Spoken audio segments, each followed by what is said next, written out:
నంద్యాల జిల్లా శ్రీశైలం నియోజకవర్గం బండియాత్మకూరు మండల కేంద్రంలో 30వ రోజు అంగన్వాడీలు తహసీల్దార్ కార్యాలయం వద్ద నిరసన వ్యక్తం చేశారు. బండియాత్మకూరు మండల కేంద్రంలో పలు అభివృద్ధి పనుల ప్రారంభోత్సవానికి విచ్చేసిన శ్రీశైలం నియోజకవర్గం ఎమ్మెల్యే శిల్ప చక్రపాణి రెడ్డిని తహసీల్దార్ కార్యాలయం వద్ద అంగన్వాడీలు అడ్డుకున్నారు. తమ న్యాయమైన డిమాండ్లను నెరవేర్చాలని, జీతాలు పెంచాలని ఎమ్మెల్యే శిల్పకు వినతి పత్రం అందజేశారు.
వీళ్ళని పట్టుకొని తిరిగితే నన్ను పట్టుకొని తిరిగితే ఉపయోగం.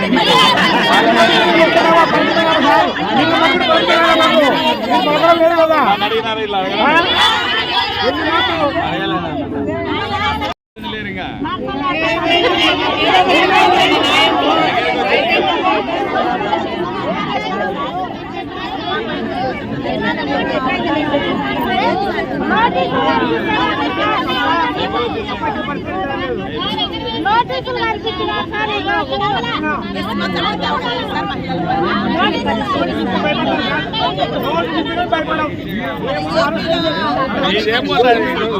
ఒకటి నిలబడతావు వీళ్ళందరూ ఏమన్నా ఒకటి